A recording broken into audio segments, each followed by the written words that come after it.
A work order in the RoadSync application allows you to send to your customer a disclosure of your rates and allow for the customer to virtually sign off and approve those rates, especially when it comes to call out fees, mileage rates, and other services that you render, and helps hold the customer accountable for the services that you provide.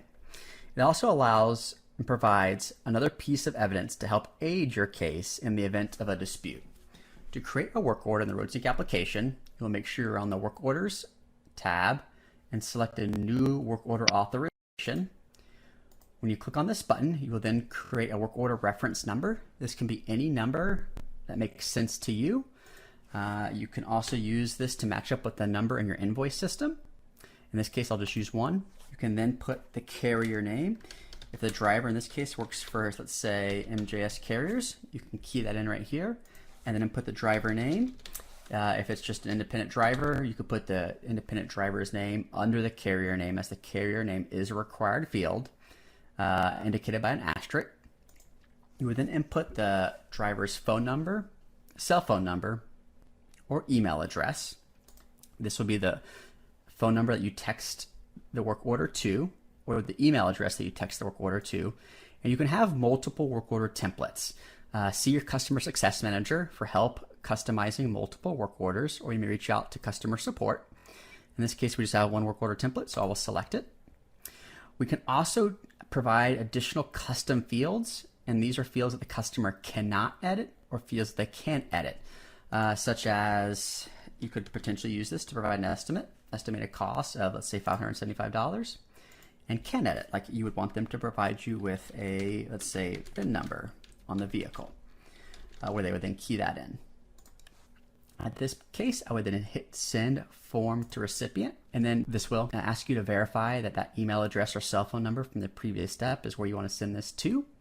I will then hit send.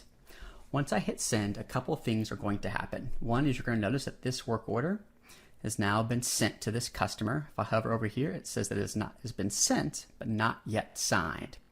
If I go over and check my email so that you can see what the customer receives, in this case, the customer gets an email, or this could be a text message, saying, hey, you have received an authorization for this company that requires a signature.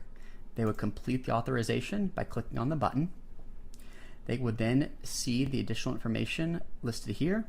Again, if you notice that this is not a field that is editable by the customer, but the VIN number can be edited, so the customer could key in their VIN number. If they needed to put an additional point of contact, name and or email or phone number, they could. Otherwise, we'll now list all the legalese. This is completely customizable. We can put any text here, also customize any of these service rates and disclose any fees. And on the very bottom is a place for the customer to sign off and agree to these service rates.